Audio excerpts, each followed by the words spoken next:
Good morning, dear students, and welcome to Punjab State Open University. This is a sequence of video lectures that we have made to explain the semester 1 of Sociology module of BA Liberal Arts program. In this sequence, this is the video number 3.2, that is the second part that would cover the unit 3 of semester 1. So in the first semester, in the first video, we have discussed some of the basic concepts of sociology like society, community, association. So in the similar sequence, we are going to discuss some of the important basic concepts of sociology, that is social institutions, status, role, norms, and values. So let's move on. What are social institutions? Again, as I have explained in many previous videos, that in case of sociology, we are dealing with the social phenomena, and these social phenomena and social concepts, they would always carry different kinds of definitions depending upon the pattern, that from which perspective we are going to explain this particular concept. So similarly, a social institution would have number of ways in which we can define it. So let's see. A social institution is an established practice, tradition, behavior, or system of roles and relationships that is considered a normative structure or arrangement within a society. So that means a social institution, as Brodgardus would tell us, is a set of rules, traditions, behaviors that would constitute a structure or arrangement within a society. So it is both a rule and a structure. So whenever I say that you are part of an education institution, we are not just talking about the physical infrastructure, but we're also talking about the norms, the behaviors, the conducts, the established ways of doing certain things that constitutes that particular institution. So in that sense, social institutions, like Barnes would tell us, they are social structures and machinery through which human society organizes, directs, and executes the multifarious activities required to society for human needs. So in brief, we can say that, the patterns of behaviors groups around the central needs of human beings in a society is a social institution. So in that sense, we are all part of so many institutions, like political institutions, religious institutions. Family is also an institution. Marriage is also an institution, because that kind of give us a set of normative rules and regulations, normative standards of behaviors, so as to carry forward our activities. And also in that sense, it is helping us to meet all our needs. So as individuals, as social beings, whenever we are part of society, we are part of these institutions, and these institutions, they are helping us in number of ways. They are to meet our needs, and in doing so, we are also meeting by cooperating, coordinating, following the behaviors, the rules, the norms, values. We're also, satisfying the needs of other human beings with whom we are working in cooperation.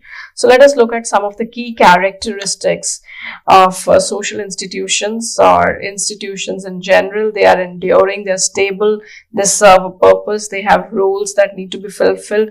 They are also a set of behaviors, set of rules that govern our behaviors, and also that they would espouse a certain expectations of sets of individuals within a given community.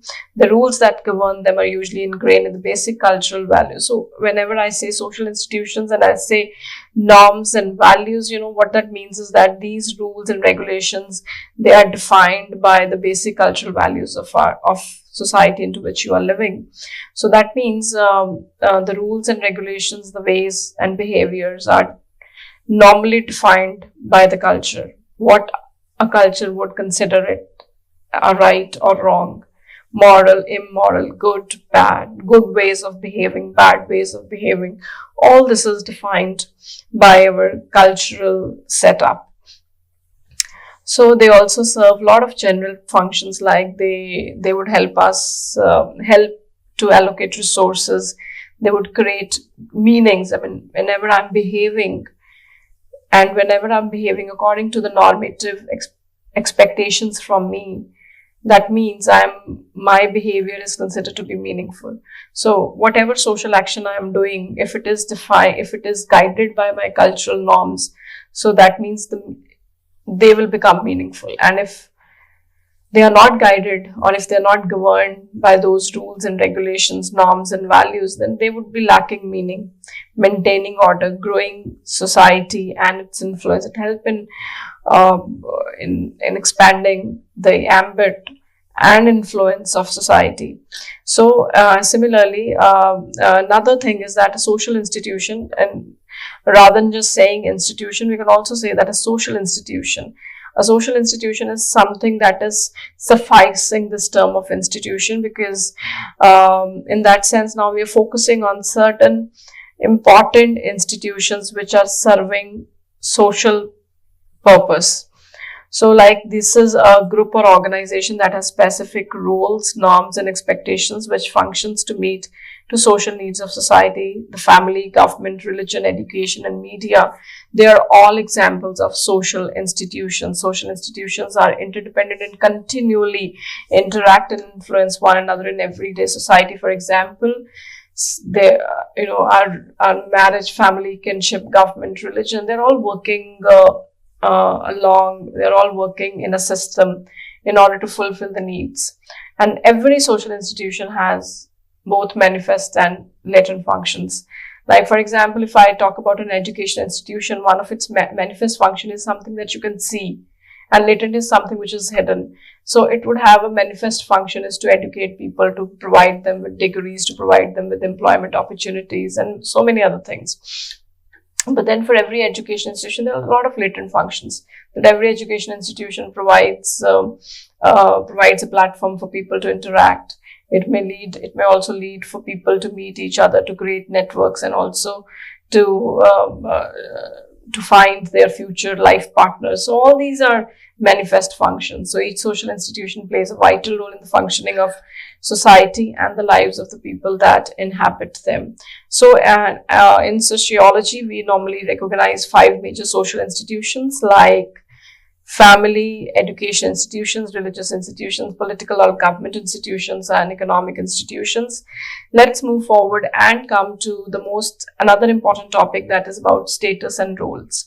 Like, as an individual, whenever you are into some position or you are holding some role, along with that role comes the status. So most of the people associate status in general terminology. We would always say that status is with the prestige of a person's lifestyle, education or vocation. But status would describe, in sociology, the status would describe the position a person occupies in a particular setting. And we all occupy several statuses and play roles that may be associated with them. Then there is, what is a role? So this particular concept of role is is one of the ways in which we can understand the working of society. That in every individual, like if the normal analogy that is being quoted here is about that Shakespearean theme that all of us are actually this whole world is a theater, and we are all playing our roles. So in that sense, if you look at our lives, it is some set of roles that we are playing. In each and every social setting, we are playing roles, and every role would have defined behavior. So now, like, you are a student, you are into the role of a student, I am into the role of a teacher. Along with the role of a teacher, I am also playing many other roles in my public and in my personal life. And my whole personality, my whole work, my whole body of work can also be explained in forms of number of roles that I am playing. Or you can also, when you define your work, your ways of working, so you can also explain that you are playing number of roles. You are a student, you are a daughter, you are son, you may be working, you are a housewife. So these are all roles. You may be a mother, a daughter, so many roles that you're playing in different settings. So a role is a set of norms, values, behaviors, and personality characteristics attached to a status. An individual may occupy the statuses of a student, employee, and club president and play one or more roles with each one. Societies decides. So let's say, with every role there comes a set of expectations, a kind of guidelines how to perform that role. And all of you must be very clear about the fact that how to play a role, the guidelines that you get to play a role normally comes to you through your culture. For example, the role of a mother in India, or as our Indian society would consider that what should be the behavior, the role of a mother, this is going to be different in a different cultural setting. Let me give you another example. A role of a wife. A role of a wife in an Indian marriage is different from a role of a wife in an American marriage. So there, the kind of expectations from the role of a wife is different from the kind of expectations that we have from a newlywed girl in Indian setting. So that means, as you are playing those roles, you are always given a script. Like in theater, when you are doing a play, a script is given to you. Similarly, in our day-to-day life, we play roles, and then we have an idea. Our mind has an idea that okay, we need to play this role in a certain way, and so that means the role behavior and role expectations, they all are coming to me through my culture. It is my culture, my Indian culture, my Indian, let's say, norms, values, folkways, mores, that is guiding me to play a role. So some society, for example, every society has a role of a mother, but in some societies it is considered, if it is a patriarchal society, we know that the mother cannot play the role of the head of the family. But as you know that there are many societies which are matriarchal, where the role of a mother becomes central. So this kind of all varies from one culture to another culture, from one society to another society, and also within the same culture, my role expectations, my role behaviors would change with the passage of time. The kind of role, the expectations which were there from a wife some 50 years back is not the same as of now. Things have underwent a lot of change. The role of the parents, the teachers, the doctors, any other professions, it would definitely change with the passage of time. Then there is this concept of role conflict. This role conflict means that if a person is playing number of roles, and sometimes the different roles have different kinds of demands, and those demands would sometimes clash with each other, creating a lot of problem on the behalf of the role player in order to deal with those complications. For example, if I am playing the role of a mother, a professional, sometimes my role as a professional, my role as an employee would come into clash with my role of a mother. If somebody is a doctor, and his role as a doctor is also coming as is creating certain contradictions with his other roles of being a father, being a husband. So that means this person is facing the issue of role conflict. So this again, if you're playing multiple roles, the role conflict would definitely come into play. And as part of successfully playing any kind of role, one has to deal with this competing demands and has to resolve this. And so this role conflict is experienced, especially by those people who are into multiple roles, right? Let's move on to the next thing, that the word that I'm using continuously through my discussion is the words like norms, values. So what is a norm? A norm means, let's say, what is normative, which is what is right, what should be the right way of doing a certain thing. So norms, every society has expectations about how its members should and should not behave. So a norm is a guideline or an expectation for a behavior. For example, it is normative that you should always pay respect to your elders. Or for example, if I'm into my religion would give me certain norms, like whenever I go to a gurdwara, I have to cover my head with a scarf. I have to go barefooted. Or if there is any kind of cultural settings, I am told by my society, by my culture, by my family, of course, how I have to behave, how I have to speak, what should be my body language, what should be the way I should dress up. Each society makes up its own rules for behavior and decides when those rules have been violated. Again, for every society to make sure that the working of its particular, that society and group goes in a smooth manner, it has to ensure that, the members of that particular community, group, society, they must obey to the norms. And if you're disobeying those norms, if you're violating those norms, again, the society, the culture, the community is creating means to punish the person. Punishment necessarily doesn't mean that you are physically punished. There are many other ways in which a person can be punished. For example, if a child does not obey the norm, the mother would try to punish the child either by physically, or let's say by not giving the child the love, or withdrawing her love is also one way to punish a person. So punishing a child for not obeying the rules by withdrawing, or by as you grow up, you would understand that society would punish you if you are going to violate its norm. But that punishment varies from one setting to another, and how important that particular norm is.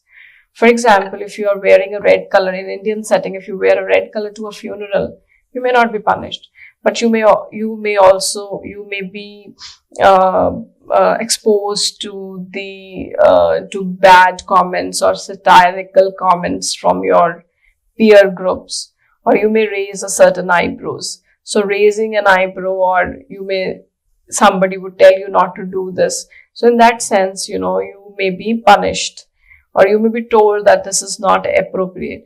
And if you move further, and if that particular norm is very important, for example, incest is a taboo, and if you violate it, then the punishment will be very, very stringent. So norms differ among societies, and they can even differ from group to group within the same society. So there are three things that would decide what kind of norms you have from one culture to another, from one setting to another. And within the same society, under different circumstances, the normative expectations change.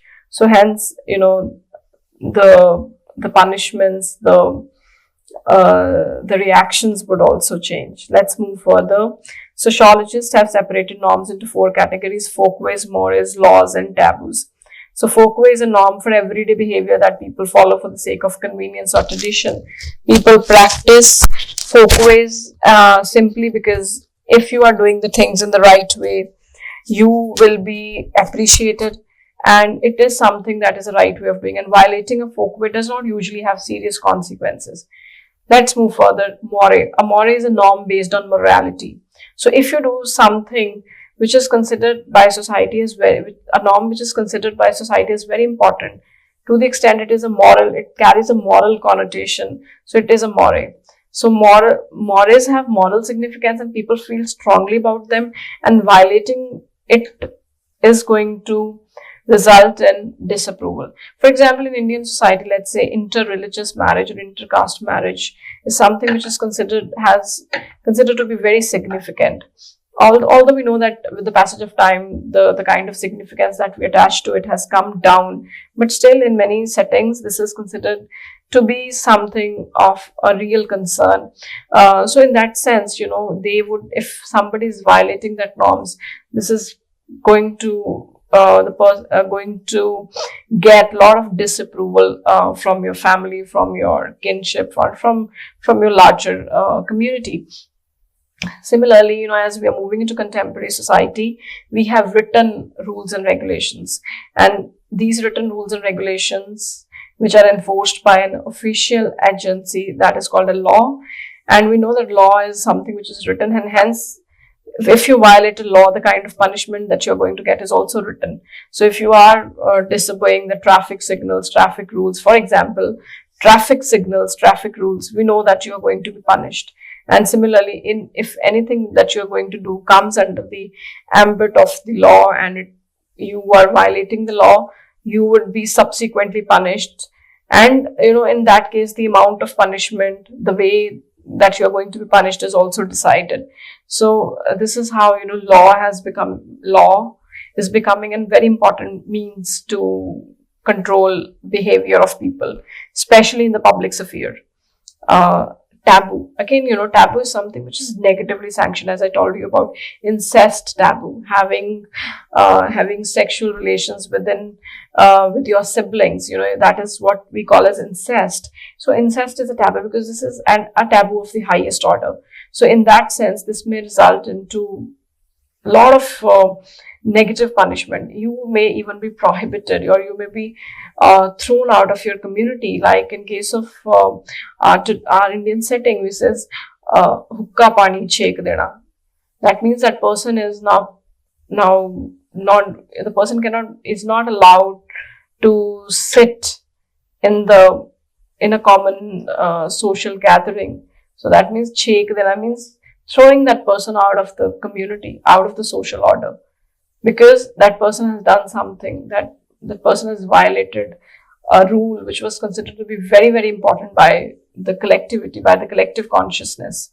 So this is how, a taboo can be defined.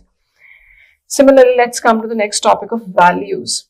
Again, this, as I talk about norms, folk wisdom, mores, a value is a journal standard, or value is a scale according to which we create our norms and folkways and mores.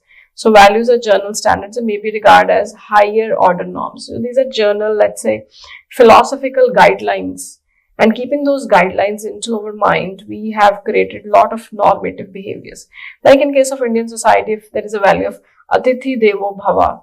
Atithi Devo Bhava means, the guest is the god. So that means whenever there is a guest at your home, you have to take care of the guest. So this was a norm, this was a value which was given to us, and based on those values, we have created so much of norms, like religious values. Based on those religious values, and we consider them as the values of the highest order. They're very sacred. So that sacredness we also translate into our patterns of life. If for example, we consider Gurdwara or a temple or wherever there's places of sacredness, or hence, so whenever we go to those places, we come across them, we pay a lot of respect, and that respect is shown in a number of ways: by covering our head, by cleaning that place, by following certain rituals. So that means those values, when they got translated into our day-to-day behavior, they become normative norms. So general conceptions of what is good, like honesty is good, honesty is a value. So if that is a value, how I'm going to translate that into my behavior? So from that, the guidelines, the norms would emerge. General conceptions of the good ideas about the kind of ends that people should pursue throughout their lives. For example, in Hindu philosophy or Hindu religious order, we have this theory of Purusharth, which gives us those ultimate goals that a human being should endeavor for. And these are Dharam, Arth, Kam, Moksha. So based on those higher ideals, we have made our social institutions. So, for example, Haralambos would tell us that value is a belief that something is good and worthwhile, and it defines what is the worth having and worth striving for. So whatever I do in my daily life, my routine life, my goals, they're all defined by the kind of values which I have inherited. So values are cultural standards which men living in society decide what is good or bad, right or wrong. These are kind of ideals or guidelines that we live by. For example, honesty, love, forgiveness. And again, these values would vary from one culture to another. For example, in Western society, there's a lot of emphasis on individualism. And hence, you look at those societies, their social institutions are again guided by those particular norms. They are encouraging individualism, they are encouraging individual careers, and so that is in those societies after the age of 18 the children are, or those young people are left alone to follow their dreams, or to follow or to do whatever they want to do. Whereas in Indian society or in Oriental societies, we lay a lot of emphasis on collectivism, on collective values. So that is why we lay a lot of emphasis on our family, on our kinship, on living collectively, on jointness. So this is how, the values varies, and based on those values, our ways of life, our social institutions, our behaviors also vary. So they, again, these values, they can be achieved again through respective institution. Every culture provides a process and a method of getting values. If an individual adopts another course, and of course, if society is giving you what is worthwhile to fight for, so that means you should earn money. Let's say if society is laying emphasis on it, but again, society is providing you the ways and means how to achieve those goals. So achieving the goals and also following the normative rules and regulations is also important. For example, if you want to earn money, you cannot go and just loot a bank. You have number of recognized ways to achieve your goals. So if an individual is following some course in which it is violating the norms, then the person is punished.